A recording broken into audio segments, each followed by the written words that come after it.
Hello, guys, and welcome to a new episode of Football and F1 Show.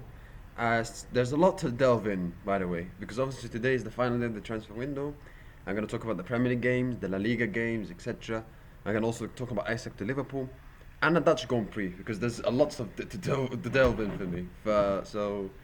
Yeah, but let's start with the Premier League. Brighton against Manchester City. Brighton beat Manchester City 2-1. Manchester City started the game really well. They did well in the first half, winning 1-0, scoring goal from Erling Haaland. And then, as Guardiola said, it seemed like they stopped to play. Man City, they forgot to play. It was kids' mistakes, and they were conceding chance after chance after chance in the second half. You have to give credit to Brighton though because they played amazingly well in the second half. And Fabian Husler is a very good manager. He's a very young manager. He said in press conference that the atmosphere, that the virus spreads like a. He said something like it spreads like a virus to the crowds, something like that. But which is a quote that I really liked. But it's similar to that, not exactly, but similar to that. But Brighton were fantastic in the second half. Goals from Gruda and James Milner with a penalty. I thought Brighton were very, very good. They were fantastic second half, and I think they deserved to win. They played really well. They created lots of chances. City was sloppy in the second half. But yeah, great win for Brighton. Another defeat for Manchester City. That's 2 defeats in a row. And they're below even Manchester United, who are rubbish. But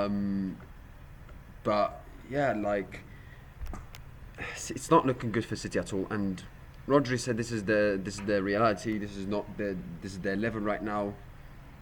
And the way City are playing, the way the City are performing is not.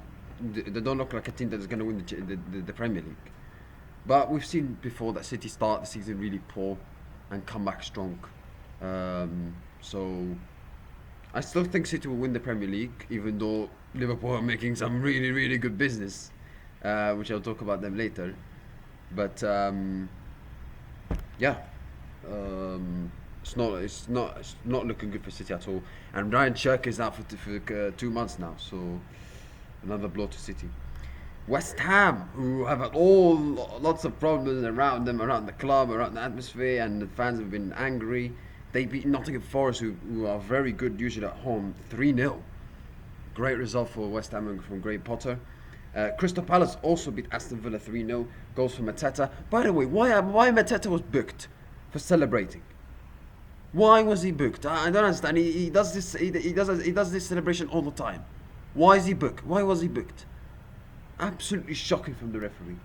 It's like you can't celebrate anymore. Like I really don't understand. But anyway, Mateta scoring. Mark Gayu's potentially his final game for Crystal Palace scoring, and that's a better way. If you want to leave the club, at least leave the club in a good way. Help them to qualify for the Conference League, which Crystal Palace did on Thursday, and score a goal in potentially your final game.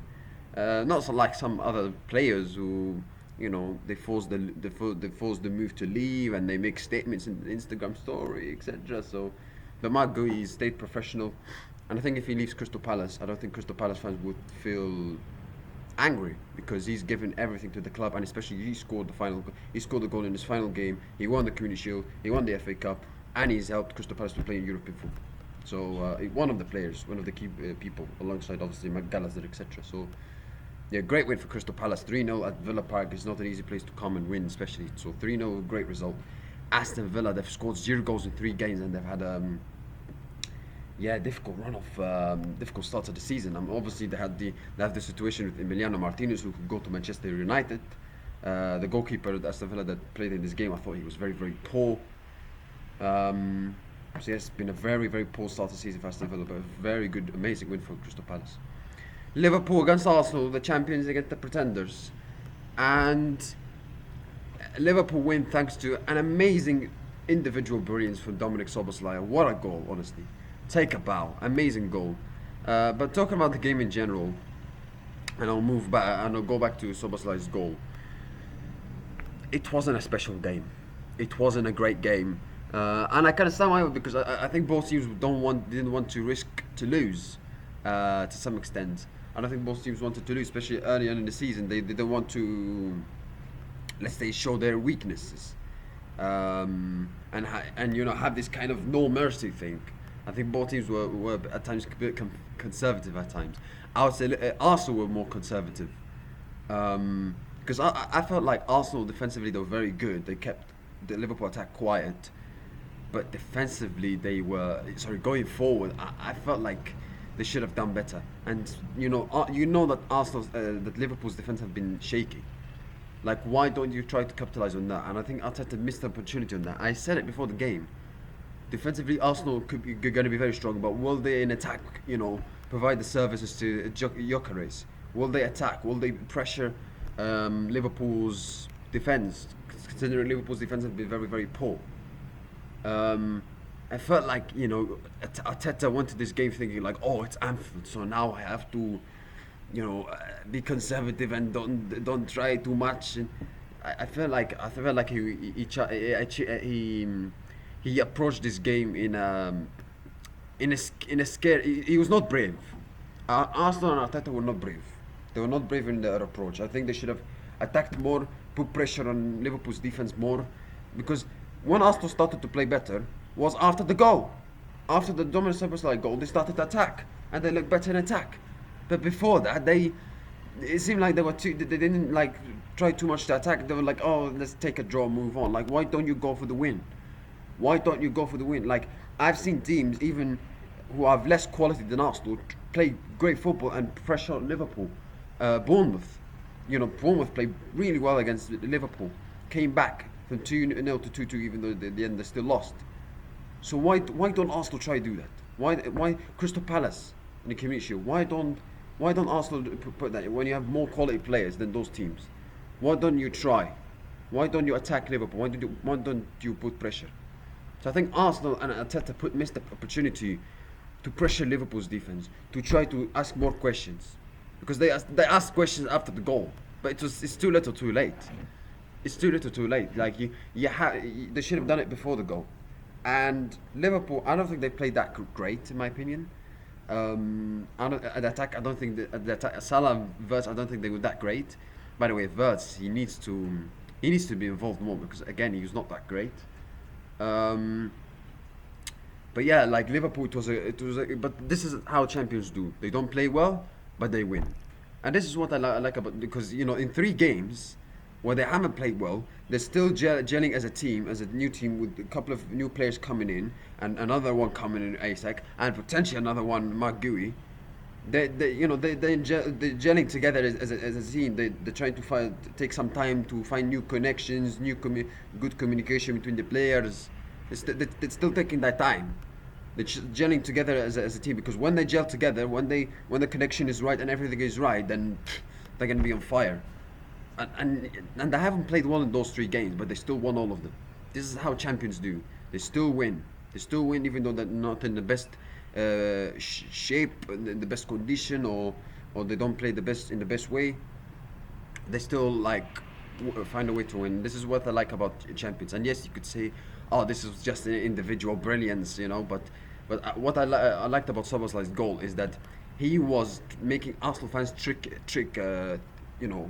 making them trick, because if you look before he attempted the shot to score the goal, he was telling the other Liverpool players to go this, go that, go this, go that, and then Arsenal players were like, should I mark him? Should I mark him this? Should I go left? Should I go right? Like he tricked the Arsenal players, and then he made a shot, and then because I thought he could make a cross, I thought no way Szoboszlai is gonna score from that distance, but what an amazing goal, fantastic goal. Yeah, he hit the post, but he hit it with absolute power.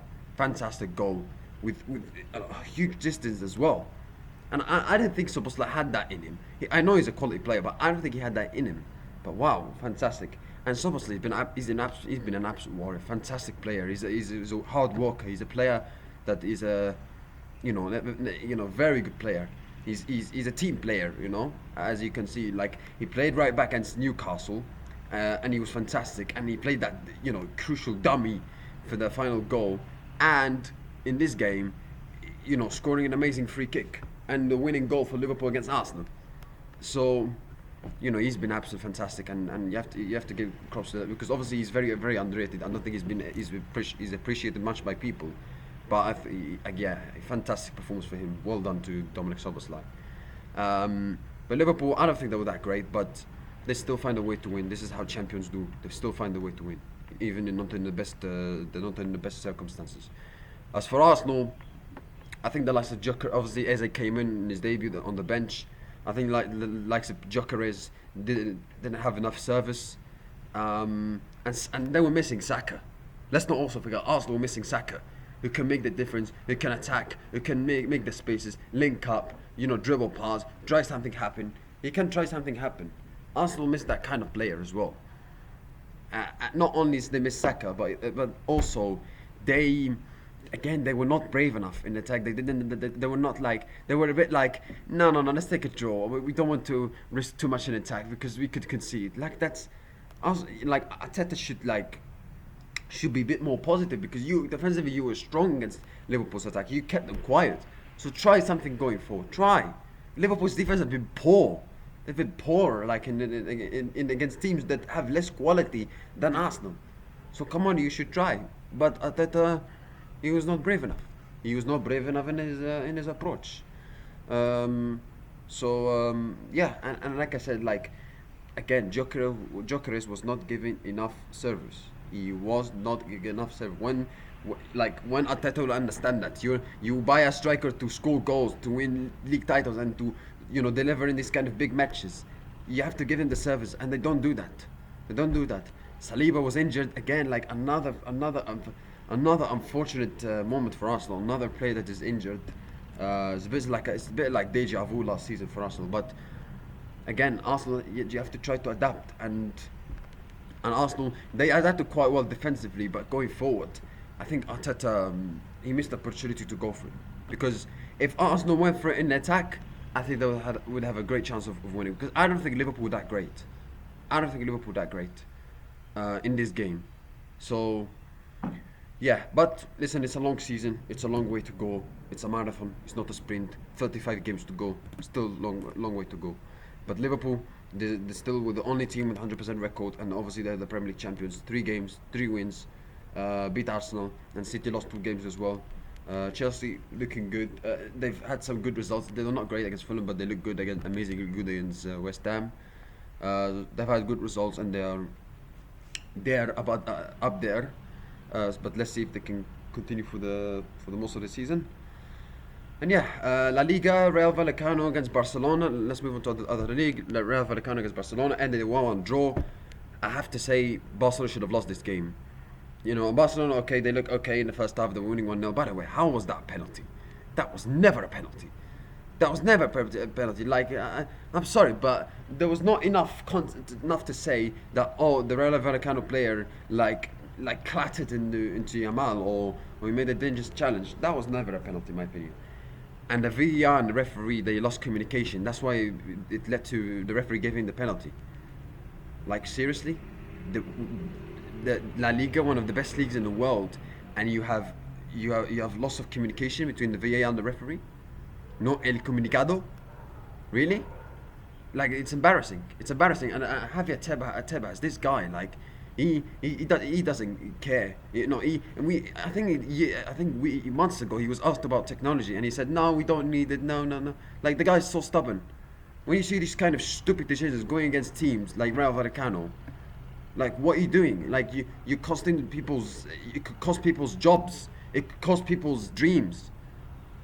Like, honestly, very, very bad from La Liga, and for Javier Tebas, embarrassing to lose communication with the VAR and referee. But Barcelona should have lost because they were poor in the second half. Real Vallecano played really well, and they created chance after chance. But I think Barcelona should have lost because they were very poor defensively, particularly in the second half. But yeah, you have to give Real Vallecano a lot of credit because they played really, really well in the second half, and they had some very, very good chances. And you could say they should have won the game. So lots of room for improvement for Barcelona. Inter Milan lose to Udinese in Serie A. Not a good one for Inter Milan, and a blow for the new coach of Inter. Now let's move on to some transfer news I'll talk about, and Formula 1.